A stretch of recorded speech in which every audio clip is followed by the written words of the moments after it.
coming to a sunrise. So what my eyes, that moment I visualize is coming. If you can see me now, see I'm gonna break through the life I knew.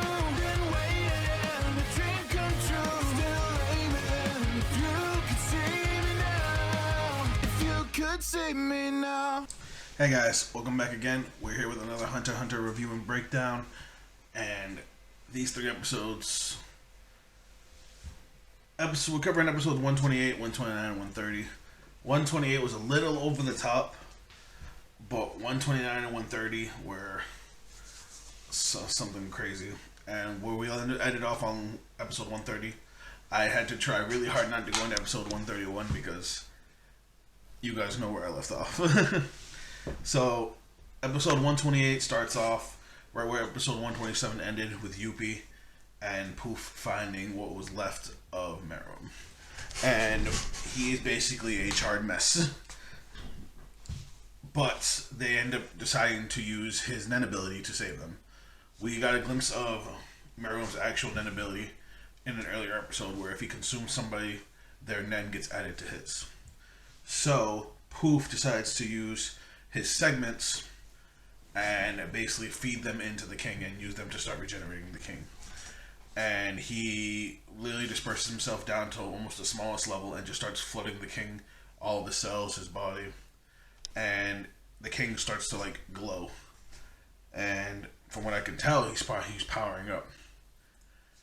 And as this is happening, he basically describes the flavor and the way the feeling makes him feel of eating something with such power. I'm guessing with such powerful Nen that he describes it as being surrounded by the air of paradise. And while he's describing this, Poof is like losing his mind because he feels so complimented by the king that he's not worthy of such praise. And I swear he like channels Hisoka, because as the king's expressing all this, he basically like blows his load all over the screen. It gets kind of silly. And as the king starts to heal, Youpi actually, he kind of like drips his finger into the king. Basically, he since Youpi can kind of morph his body, he liquefies his own body so the king can drink it. And as the king drinks it, his body starts powering up more, changes color, and he describes it. He starts describing how that makes him feel, and again, Youpi channels Hisoka and kind of loses it. But when the king describes both flavors, he's like he doesn't think he could ever eat anything else because of how amazing the flavors were. And as he starts to recover, we see the smoke from the explosion kind of pull in, and he walks out fully formed.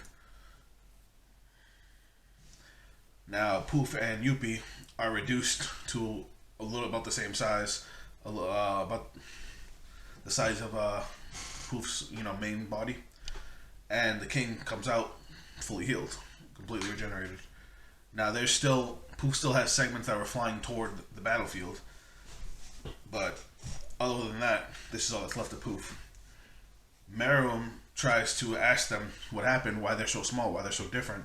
And Poof tries to lie about it, basically telling him that they dispersed their bodies to, search for the king because of the explosion. And Meruem immediately knows that he's lying. Somewhere in the process of him devouring their bodies, their Nen, I guess a piece of their soul, they are now bonded to Meruem. And he can basically tell what they're feeling, tell what they're thinking. And Meruem tells them that he lost his memory. Well, first he tells him that he actually tells him his name, that was the name that his mother gave him, and from now on they were supposed to call him Meruem. But other than that, he lost all his memories. He doesn't remember why he's there. And Youpi suggests to them that they go back to the palace. And Poof realizes, well, actually, like, something clicks in his head, and his segments reform and turn back around. And basically, if the king forgot everything, that means he doesn't remember Komugi. So he can go back to being the way that Poof thinks the king is supposed to be. So Poof goes back to the palace to attempt to kill Komugi before the king can get there. He thinks that if the king runs at full speed, it'll take him at least 20 minutes to get there, which he thinks is plenty of time. But then the king, who I'm guessing inherited this power from Youpi, immediately just grows wings and can fly. So Youpi and Poof end up grabbing his tail, and they start flying toward the palace. And he ends up flying so fast that they'll say he'll be there in under 5 minutes.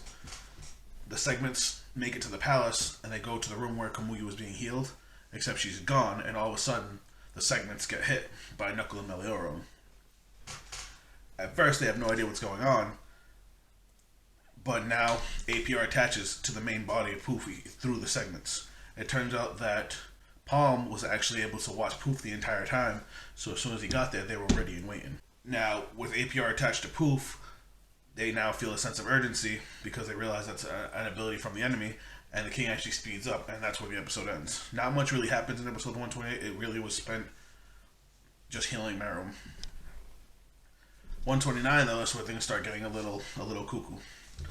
So the episode opens up with, Knuckle and Meliorum leaving because Poof disperses and immediately they try to go after him. We move over to Killua, who is now carrying Komugi, and they're staying kind of hidden. Okay. As they're going back, Youpi ends up explaining what that ability is, and that the only way to get it off of Poof is by hurting the enemy. And Meruem stops mid-flight and questions Youpi and how Youpi knows the ability and how he removed it. And Youpi explains that he made a deal with them to spare one of their comrades in exchange for removing the ability. Well, both Meruem and Poof question him as to why he didn't just kill the enemy. And he said that, he wasn't sure, but he felt like he couldn't lose the enemy in any way, shape, or form. That would be like bringing himself down. So even breaking a promise that he made, he would feel like he lost to the enemy. Well, Meruem decides to try his hand at getting rid of the ability, and it turns out he did indeed gain Youpi's ability to morph his body, and he does this, turning his arm into a giant cannon and doing a move that looks like something out of Dragon Ball Z. And even Youpi has the epiphany that this looks like the explosion ability that he had was never meant for him. It was meant to be something for the king. As they start flying back, it goes back and forth between Poof and the king and them. Knuckle appears in front of Poof's segments because Poof has separated and is trying to find Komugi because now she's gone. And he immediately appears, and Poof just flies by him. But Poof, his main body, asks Youpi, "What's the deal? Can this guy teleport?" And he explains, "No, there's another enemy that can turn himself and other people invisible. And he looks like a chameleon that he used to be a squadron leader." So now Poof is more mad because he let a traitor live. The king, he not only forgives him, well, not exactly forgives him, but he explains how these are things they need to overcome if they're going to achieve the next level of evolution. That the human ego still inside of their DNA is affecting their decision making. If they can't move past it, they can't evolve as a species. It is very different from the Meruem we got when he went to fight Netero. When we went to fight Netero, he was accepting the fact that humans are an actually amazing species with the ability to not only evolve, but to continue to continuously learn, that they were worth protecting. Now he sees them as just another stepping stone to evolving. Knuckle and the crew, they all gather up. They think that he's after Meliorum now, and that's why he's broken himself down. But Killua has a thought, and he wants to confirm. So they make a plan where Palm opens up a gateway leading underground. At first, Poof thinks that they think he's going after Meliorum, so they did this to kind of trick him. Either Meliorum went in there, or he's somewhere else around the castle. Now he has to choose to go underground or not. But then he looks up and he sees Killua holding Komugi. They wanted to see if he was actually after Meliorum or after Komugi. Well, he reforms and immediately tries to attack Komugi. But Killua, being Killua, uses Godspeed and is easily able to dodge Poof. He even talks a little bit of shit. He tells him that, "Now I know that you're after the girl. It's cool. If you want, I can play. I'm down for a game of tag and I can play all night." And even Poof's just like, he knows that he can't catch Killua. So Poof tries to be sneaky, breaks himself down, and Killua runs off, not using his super speed because he didn't need to. Now that Poof's broken down, but Poof decides to try and actually trick Komugi, and he starts talking, saying all kinds of nice things that the king just wants to talk to them, that they just want to save the girl, that they want to have an open dialogue, blah blah blah. And Komugi starts thinking that Killua is not a friend, and that Poof, because she recognizes his voice from being with the king, must be there to help. So he starts struggling against Killua, slowing him down, and in that instant, Poof tries to attack her. Killua is able to dodge, but he accidentally knocks her out by hitting her with his head. And then Killua realizes that he's trying to kill her and doesn't know why. But Poof keeps on trying to talk her into, struggling against Killua, but she's KO'd. Killua puts her down, and he does this cool little spin move and makes a ring of lightning around them, and basically tells Poof if he comes within this ring, he's gonna kill him. Poof tries to, and it turns out that Killua's lightning is a perfect match for the segments because they're made of cells. So he literally uses his lightning to just burn chunks of them away, and tells him if he keeps coming at him, he's gonna end up just completely disintegrating him. We jump back over to Meruem and the other two, and they make it to the palace. And Poof kind of presents the humans form. He's like, these are all for you. They all belong to you. And Meruem's like, yeah, that's cool, but that's not. Something's still missing. And he grabs his face. He's like, the pain won't go away because something's missing. So he's like, show me where I spend most of my time.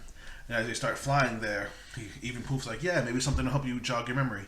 And then he remembers the Gungi board, the pieces. If he sees that, he might remember Komugi, and that might ruin his plan. So the segments actually leave Killua, break apart, and go fly to hide all the Gungi board pieces. Now, while this is happening, we actually jump back over to Gon and Pitou, and the last thing we see is them making it to the capital. So that's finally going to come to an head. Sorry, I'm kind of rushing through this, but a lot of what happened was a little exaggerated, so it can be kind of condensed. But this last episode was just an emotional roller coaster on 3 different fronts. So the episode opens up with the king and his royal guard descending into the castle. Meliorwan and Knuckle are hidden among the people. Akago's in the castle hiding, and Killua meets up with Palm. We actually see Poof's segments get the Gungi board, get the pieces, and they fly them all out. And we jump over to Akago, who's looking through corpses for a new body. Wants a new body to be able to protect himself and use their abilities. With Killua and Palm together, we actually get a description of how Palm's ability works. Basically, if she sees you with just her right eye, if she looks through just her left eye, she can see you no matter where you are. And she can see a total of 3 people at once. In this case, she can see Poof, Gon, and Killua. And anyway, that's, within a certain distance of them. We jump over to Pitou and Gon. They're in the capital, and Gon's kind of leading him to the basement. While they're going down, Pitou's phone starts vibrating.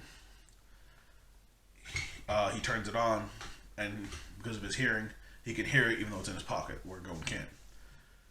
This is the part that bugs me out. So I didn't mention this because I kind of left it out a little bit on purpose, so I could just explain it all at once. While Poof's segments were searching the castle for the Gungi board and whatnot, he also was looking for Welfin. He had Welfin call Pitou, so that way Welfin could tell Pitou that they got back Komugi. And to further trick him, we didn't know that Poof could do this, since he can break down to the cellular level, can change his appearance or his voice or his body type to match somebody else's. So he turned himself into Komugi to mimic Komugi's voice, so that way Pitou really thinks that Komugi is free. And this fucks with Pitou's head. But surprisingly, Pitou didn't attack Gon. They make it to the basement, they find Kite, and Gon tells Pitou to heal Kite. And this is where shit gets totally screwy.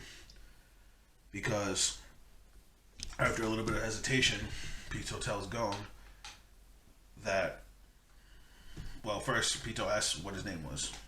And Pitou says, you respected my wishes when I asked you to wait for me to heal the girl. So because of that, I'll tell you the truth. This man is already dead, and I can't heal him. And you just see the life drain out of Gon's eyes. And it's awful. Pito explains that Kite died during their fight. We all knew this. That his ability has limits. He can't bring back the dead. He can just keep a body from decomposing and manipulate a dead body. And as he's explaining this, Kite's body, just from its sitting up position where the marionette was holding it up, just slumps over, and Gon just breaks down into tears. And while I want to see what happens with Gon and Palm, Pito, we jump back over to Killua and Palm, and Killua thanks Palm for basically for everything. Palm kind of freaks out, "Why are you thanking me?"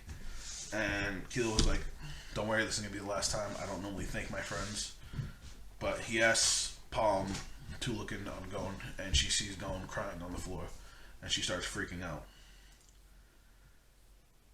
Gon is having like an internal crisis where he blames himself for Kite being dead. That if he had never gone with Kite, Kite would have never had to protect them. Kite would still be alive.